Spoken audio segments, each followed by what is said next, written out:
आज के इस वीडियो में हम बात करने वाले हैं प्रधानमंत्री किसान सम्मान निधि योजना, जिसे कि पीएम किसान योजना भी कहा जाता है। तो अगर इस योजना के अंदर कोई किसान ऑनलाइन आवेदन करना चाहता है तो ऑनलाइन आवेदन किसान किस प्रकार से कर सकता है, ऑनलाइन आवेदन के लिए क्या क्या डॉक्यूमेंट की जरूरत होती है, तो आज की इस वीडियो में कंप्लीट डिटेल में जानकारी देने वाला हूं। तो जो तरीका मैं बताने वाला हूं उसको फॉलो करना है और आपका आवेदन हो जाएगा। पीएम किसान योजना में नया रजिस्ट्रेशन करने के लिए इसी वीडियो के नीचे लिंक मिलेगा और आप सीएससी ट्रेनिंग कोर्स पोर्टल पे आ जाएंगे। इस पोर्टल का यूआरएल अभी आप स्क्रीन पे देख सकते हैं। उसके बाद यहाँ पे क्लिक करना है सीएससी पोर्टल पे। उसके बाद ड्रैग करते हुए नीचे आएंगे तो पीएम किसान का ऑप्शन मिलेगा, यहाँ पे क्लिक करना है। फिर न्यू फार्मर रजिस्ट्रेशन वाले ऑप्शन पे जस्ट आपको क्लिक करना है। यहाँ पे क्लिक करने के बाद ग्रामीण क्षेत्र का कोई किसान है तो ये वाला ऑप्शन लेगा, शहरी क्षेत्र का किसान है तो ये वाला ऑप्शन लेगा। तो ज़मीन जहाँ पर भी आई हुई है उसके अकॉर्डिंग आप ले लेंगे। उसके बाद यहाँ पे किसान के आधार कार्ड नंबर डालने हैं और यहाँ पे किसान के एक मोबाइल फ़ोन नंबर डालने हैं जो पहले कहीं पर भी डले हुए नहीं हो। उसके बाद यहाँ पे स्टेट लेना है, फिर ये कैप्चा कोड यहाँ पे डालने हैं। कैप्चा कोड यहाँ पे दर्ज करने के बाद गेट ओटीपी वाले ऑप्शन पे क्लिक करना है। जो मोबाइल फ़ोन नंबर डाले थे उसके ऊपर एक ओटीपी नंबर भेज दिए जाएंगे, उन ओटीपी नंबर को यहाँ पे दर्ज करना है। ओटीपी नंबर को दर्ज करने के बाद जो कैप्चा कोड दिखाई दे रहे हैं इसे वापस यहाँ पे दर्ज करके जस्ट सबमिट पे आप क्लिक करेंगे। जैसे ही सबमिट पे क्लिक करेंगे तो जो आधार कार्ड के साथ लिंक का मोबाइल फ़ोन नंबर है उसके ऊपर ओटीपी नंबर भेजे जाएंगे। तो फिर से कैप्चा कोड डालेंगे, फिर यहाँ पे ओटीपी नंबर दर्ज करेंगे और उसके बाद वेरीफाई आधार वाले ऑप्शन पे जस्ट आप क्लिक करेंगे। तो यहाँ पे जैसे ही क्लिक करेंगे तो फॉर्म ओपन हो जाएगा। ओपन होने के बाद सबसे पहले यहाँ पे डिस्ट्रिक्ट कौन सा है, जिला ले लेना है। जिला लेने के बाद सब डिस्ट्रिक्ट ले लेना है, यानी कि तहसील तालुका जो भी कहते हैं, और विलेज यहाँ पे ले लेना है।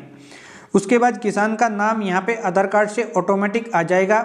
यहाँ पे जेंडर, यहाँ पे कैटेगरी ड्रॉप डाउन से सिलेक्ट कर लेनी, SC ST या फिर अदर हैं तो वो आप यहाँ पे ले लेंगे। अब फार्मर टाइप के अंदर अगर 1 से 2 हेक्टेयर ज़मीन किसान के नाम से हैं तो यहाँ पे स्मॉल लेना है। 2 हेक्टेयर से अधिक ज़मीन अगर किसान के नाम से हैं तो अदर लेना है। ये जमाबंदी पे देख के आप कंफर्म कर सकते हैं। तो यहाँ पे 2 हेक्टेयर तक है तो ये ले लिया। अब आधार कार्ड यहाँ पे आ जाएगा, मोबाइल फ़ोन नंबर आ जाएंगे, यहाँ पे एड्रेस आ जाएगा, पिन कोड, फादर्स नेम आ जाएगा।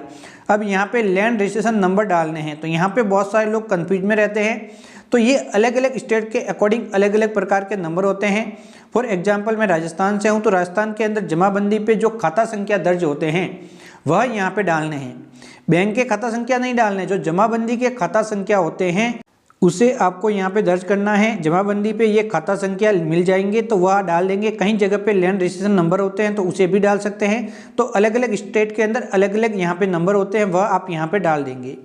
फिर यहाँ पे राशन कार्ड नंबर लिखना है। राशन कार्ड नंबर लिखने के बाद यहाँ पे राशन कार्ड नंबर आपको ज़रूर लिखना है। फिर डेट ऑफ बर्थ यहाँ पे आ जाएगी। यहाँ पे अगर आप मानधन योजना में रजिस्ट्रेशन करना चाहते हैं तो यस करना है। अगर मानधन योजना में रजिस्ट्रेशन नहीं करना चाहते, जो एक अलग से योजना होती है किसानों के लिए, तो नो पे क्लिक करेंगे। उसके बाद जो किसान की जमाबंदी की नकल हैं वह सिंगल हैं या फिर जॉइंट हैं वह सिलेक्ट करना है। अगर एक ही किसान का नाम जमाबंदी के अंदर अंकित हैं तो वह सिंगल हुई। अगर जमाबंदी की नकल आप देख रहे हैं उसके अंदर 1 2 3 4 नाम दर्ज हैं तो इसका मतलब वो जॉइंट जमाबंदी की नकल हैं। यहाँ पे कंफ्यूज होते हैं बहुत सारे किसान। तो अगर जमाबंदी के अंदर 1 से अधिक नाम है तो जॉइंट हुई। अगर एक ही नाम जमाबंदी के अंदर अंकित हैं तो वो सिंगल जमाबंदी कहलाएगी। उसके बाद जस्ट ऐड पे क्लिक करना है सिंगल जॉइंट लेने के बाद। उसके बाद यहाँ पे खाता संख्या डालने हैं जमाबंदी की नकल पे देखने के बाद। कहीं पर उसे सर्वे नंबर भी कहते हैं, कहीं पे खाता संख्या कहते हैं, तो वह यहाँ पे डालेंगे। फिर डैग नंबर या फिर खसरा संख्या डालने हैं। तो यहाँ पे खाता संख्या हो गई सबसे पहले, उसके बाद यहाँ पे खसरा संख्या हो गई। खसरा संख्या या फिर डैग नंबर कहते हैं कहीं पे अलग अलग जगह पे, तो वह डाल देंगे। और उसके बाद कितनी हेक्टेयर ज़मीन है, यहाँ पे ज़मीन हेक्टेयर में लिखनी है। जमाबंदी के अंदर किसी भी प्रकार से दर्ज हो, लेकिन आप यहाँ पे हेक्टेयर के अंदर गूगल पे जाके कन्वर्ट करके डालेंगे। अब जो ज़मीन किसान के नाम से हुई हैं, अगर 1/2/2019 से पहले हुई है तो कोई परेशानी नहीं है, इसके ऊपर क्लिक करके डायरेक्टली आगे आप फॉर्म फिलअप कर सकते हैं। लेकिन अगर 1/2/2019 के बाद हुई हैं तो अगर किसी ने नई ज़मीन की खरीद की है तो वह यहाँ पे आवेदन 1/2/2019 से बाद वाला नहीं कर सकता। ओनली यहाँ पे किसी की मृत्यु हुई है और उसकी जगह पर उसकी पत्नी का नाम, पुत्र का नाम अगर ऐड हुआ है तो वह आवेदन यहाँ से कर सकते हैं। लेकिन किसी ने नई ज़मीन खरीदी है तो वह यहाँ पे आवेदन नहीं कर सकता। तो ये बात का ध्यान रखना है। उसके बाद यहाँ पे कारण ले लेना है, तो मैं यहाँ 2019 ले लिया है, 2019 के बाद हुई है। तो उसके बाद मूर्ति हुई है हस्बैंड की और पत्नी के नाम से ट्रांसफर हो रही है, तो ये वाला। यहाँ पे पिताजी की मूर्ति हुई है, पुत्र के नाम पे ट्रांसफर हो रही है, तो ये वाला ऑप्शन लेना है। अगर विरासत के द्वारा मिली है तो थर्ड वाला लेना है। तो यहाँ पे ध्यान रखने योग्य बात यह है कि अगर आप यहाँ पे डेट ऑफ हस्बैंड या फिर फादर्स के वाला ऑप्शन ले रहे हैं तो उनके आधार कार्ड नंबर होने चाहिए। कई बार आधार कार्ड नंबर नहीं होते तो विरासत वाला ऑप्शन लेके आप फॉर्म भर सकते हैं। तो यहाँ पे ज़्यादा परेशान होने की आपको ज़रूरत नहीं है। ये 3 ऑप्शन सबसे ज़्यादा हैं। परचेज वाला यहाँ पे लागू नहीं होता, क्योंकि ये परचेज जब ज़मीन करते हैं तो ये यहाँ पे गिफ्ट वगैरह ये 2019 बाद वाले में लागू यहाँ पे नहीं है। परचेज वाला ये 2019 से पहले वाले में लागू है। तो इसके अंदर से फॉर एग्जाम्पल 2019 पहले लिया है, आपने बाद में लिया है, उसके अकॉर्डिंग यहाँ पे ऑप्शन है आपके। तो मैं यहाँ पे कोई भी एक ऑप्शन फॉर एग्जाम्पल ले लेता हूँ, यहाँ पे ऐसा कोई है नहीं। तो मैं जैसे कि ये सबसे पहले डेट ऑफ फादर ले लेता हूँ आपको बताने के लिए। तो यहाँ पे लैंड डेट विजिटिंग, यानी कि यहाँ पे जब भी नाम पे हुई थी जमीन वह डेट यहाँ पे आपको लिखनी है, और पट्टा मौजूद है येस नो, और पहले का जो ऑनर था इस जमीन का उसके आधार कार्ड नंबर लिखने हैं। अभी आप देख सकते हैं डेथ ऑफ फादर लेंगे तो यहाँ पे आधार कार्ड नंबर उसके मांगे जाएंगे फादर्स के, तो वो यहाँ पे दर्ज करके ऐड पे क्लिक करना है, ऐड होके यहाँ पे दिखाई देने लग जाएंगी। इसी प्रकार से हस्बैंड वाला ऑप्शन है, उसके अंदर भी सेम प्रोसेस रहेगा। अगर हस्बैंड वाला ऑप्शन भी लेते हैं फॉर एग्जाम्पल, लेकिन अगर विरासत वाला लेते हैं तो यहाँ पे आधार कार्ड नहीं मांगे जाएंगे। जैसे दोस्तों विरासत लिया, कब आपके नाम पे हुई जमीन व दिनांक यहाँ पे डाल देनी है कि इस दिनांक को मेरे नाम से जमीन ट्रांसफर हुई है। पट्टा अगर अवेलेबल है तो यस, तो पट्टा तो ओनली उन मामलों में जब ज़मीन की खरीद की जाती है तो वो यहाँ पे नो ही रहता है। तो यहाँ पे जैसे कि डेट डाल दी है। उसके बाद अगर यहाँ पे गिफ्टेड है तो गिफ्टेड वाला लेना है, अगर खरीदी है तो लैंड वाला वो ले लेना है, खरीदने वाला ऑप्शन।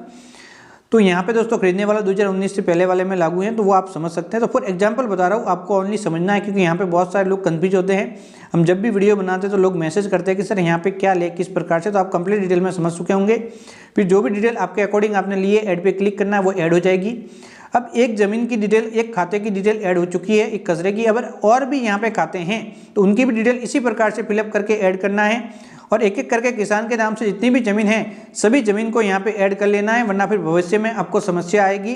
तो सभी ज़मीन ऐड करने के बाद यहाँ पे 200 KB से कम साइज़ के अंदर जो ज़मीन के दस्तावेज है, जिसे जमाबंदी की नकल कहते हैं, जिसे ऑनलाइन डाउनलोड कर सकते हैं। तो अगर आप राजस्थान से हैं तो जमाबंदी नकल किस प्रकार से डाउनलोड की जाती है, ऑलरेडी वीडियो बना हुआ है, इसी वीडियो के नीचे लिंक मिल जाएगा, वहाँ से आप देख सकते हैं। तो चूज फाइल पे क्लिक करना है, क्लिक करके जमाबंदी की नकल अपलोड कर लेनी है। अपलोड करने के बाद जस्ट सेव पे क्लिक करना है। सेव पे क्लिक करते ही आपका आवेदन सबमिट हो जाएगा, और आपको आवेदन के यहाँ पे फार्मर आईडी मिल जाएगी, जो कि अभी आप स्क्रीन पे देख सकते हैं। इस फार्मर आईडी से आप ऑनलाइन स्टेटस देखते रहेंगे। जैसे ही आपका आवेदन सबमिट होता है तो संबंधित ब्लॉक अधिकारी के पास पहुंच जाता है, जहां से जांच होकर डिस्ट्रिक्ट लेवल पे जाता है, डिस्ट्रिक्ट लेवल से स्टेट लेवल पे जाके जैसे ही आपका फॉर्म अप्रूव होगा तो उसके बाद जो नेक्स्ट किस्त आएगी उसके अंदर आपको पैसे मिलने लग जाएंगे। तो इस प्रकार से आप आवेदन करके प्रधानमंत्री किसान सम्मान निधि योजना के साथ जुड़ सकते हैं और इस योजना का बेनिफिट ले सकते हैं, अगर आप इस योजना के अंदर एलिजिबल हैं।